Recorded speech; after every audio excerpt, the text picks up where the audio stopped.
Bismillahirrahmanirrahim. Assalamualaikum warahmatullahi wabarakatuh. Baik, saya akan mempresentasikan tugas data mining dengan dosen pengampu Bapak Nur Ahmad Setiawan PhD. Case yang saya angkat terkait regresi, lebih tepatnya lagi terkait forecasting atau prediksi harga saham perusahaan badan usaha milik negara menggunakan linear regression.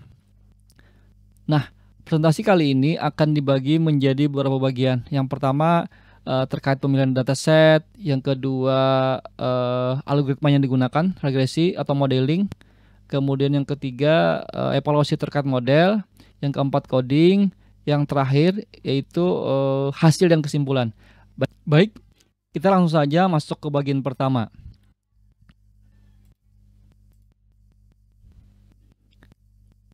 Dataset yang digunakan dalam tugas atau penelitian ini menggunakan dataset publik yang tersedia di Yahoo Finance. Kemudian kami mengunduh 5 dataset perusahaan badan usaha milik negara dengan bidang yang berbeda. Di antaranya Telkom Indonesia, Wijaya Karya, perusahaan gas negara, Bukit Asam, dan pembangunan perumahan. Berikut tampilan Yahoo Finance. Di sini kami menggunakan tadi 5 dataset dari 5 perusahaan BUMN yang kami unduh. Yang kami ambil di sini adalah historical data, kemudian settingnya 1 tahun ya, dari Desember tanggal 10 Desember 2020 sampai dengan tanggal 10 Desember 2021. Nah, jadi di sini kami download. Jumlah rekornya sebanyak 245 per perusahaan ya. Untuk algoritma regresi yang digunakan atau modeling, di sini digunakan 3 algoritma. Yang pertama linear regression, kemudian superfactor regression, dan yang ketiga decision tree regression. Library yang digunakan dalam penelitian ini menggunakan library dari scikit-learn yang nantinya akan decoding melalui Python. Di sini tadi kami jelaskan menggunakan algoritmanya linear regresi. Kemudian yang kedua superfactor regression ya, karena ini kasusnya regresi. Yang terakhir menggunakan decision tree regression ya. 3 algoritma ini yang kami gunakan dalam penelitian kali ini. Dalam tahap evaluasi digunakan beberapa metrik yang digunakan untuk mengevaluasi model yang telah dilakukan. Yang pertama mean square error, yang kedua menggunakan root mean square error, dan yang terakhir menggunakan R square. Baik, selanjutnya tahap coding beserta dengan penjelasannya. Lalu saja kita mulai coding beserta penjelasannya.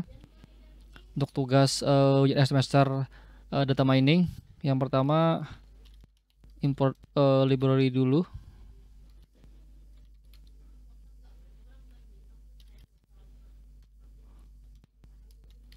Pandas, kemudian NumPy,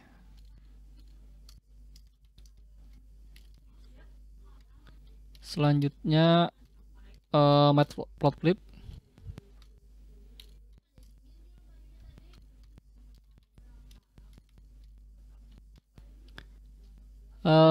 kemudian kita import data yang tadi kita download di Yahoo Finance,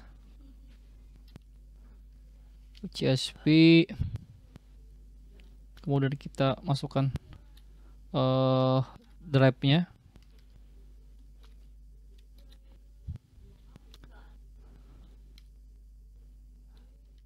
dataset. Nah, ini datanya ada 245 ya, 1 tahun.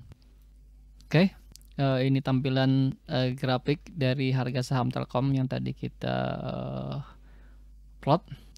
Kemudian selanjutnya ini mendefinisikan variabel untuk data olah ya, yang diambil hanya data close tadi pada kolom 4 ya dari data.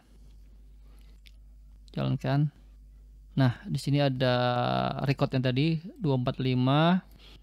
Kemudian kita proses preprocessingnya ya.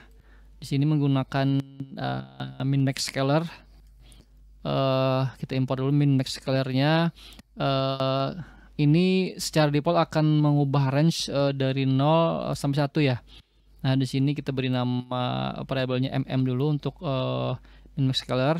Kemudian data news tadi kita pit thumb sum, kemudian diambil dari data olah ya di sini ya.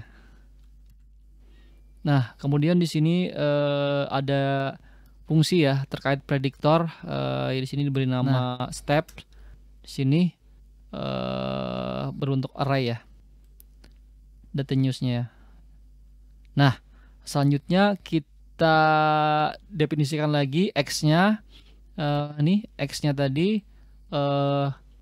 Ini barisnya diambil semua, kemudian kolomnya diambil dari 0 sampai dengan 3 untuk X ya. Kemudian Y-nya barisnya diambil semua, kemudian kolom diambil 3 dan keempat ya. Nah, selanjutnya kita bagi datanya jadi Xtrain, Xtest, Ytrain, Ytest. Di sini pembagiannya 20% ya, jadi 80% data training, the testingnya 20% ya. Kita import dulu metriknya untuk validasi nanti, mean square error, kemudian R square. Nah, di sini digunakan algoritma linear regression ya, yang kita panggil dari scikit-learn. Sini kemudian ini kita pitkan Xtrain dan Ytrain-nya, kemudian diprediksi. Nah, di sini akan diprintkan mean square error-nya yang diambil dari Ytest ya, dan LPRED tadi ya, LRPRED tadi yang ini. Kemudian mean square error-nya dan ini jalankan aja. Nah, di sini menghasilkan MSE-nya 0,003, kemudian RMSE-nya 0,057, kemudian R square-nya 0,87 ya. Cukup bagus ya, 87% ini ya. Nah, kemudian kita lanjutkan lagi menggunakan algoritma kedua ya. Nah, berdasarkan tadi coding hasil komparasinya di sini dapat kita lihat bersama bahwa dari 5 dataset yang diuji coba menggunakan 3 metrik ya untuk mengukurnya ya. Di sini bisa disimpulkan ini ya. Ini yang di board ini nilainya bagus ya. Ini di dataset Telkom linear regresi ya yang bagus bersama SVR ya. Nah, namun di akurasinya sini lebih bagus linear regresi. Kemudian di Wika juga linear regresi juga sini. Kemudian perusahaan gas ya, ini linear regresi juga yang terbaik. Kemudian Bukit Asam ini masih imbang ya, imbang linear regresi dengan SVR. Kemudian yang terakhir ini ya PTPP ya, LR linear regresi. Di sini kesimpulan yang bisa disampaikan untuk penelitian atau tugas kali ini adalah setelah diuji coba 3 model regresi untuk memprediksi harga saham dari beberapa perusahaan badan usaha milik negara, di sini dapat disimpulkan bahwa berdasarkan hasil tes pada penelitian ini dapat disimpulkan bahwa kinerja linear regression ini lebih bagus jika dibandingkan dengan support vector regression dan decision tree regression ya, untuk mengatasi masalah regresi, terutama dengan kasus time series ya, dan mampu memprediksi saham dengan hasil yang baik yang akurat. Nah, jadi model ini memang sangat bermanfaat atau berguna bagi para investor atau broker atau manajer investasi untuk mereka membuat sebuah keputusan.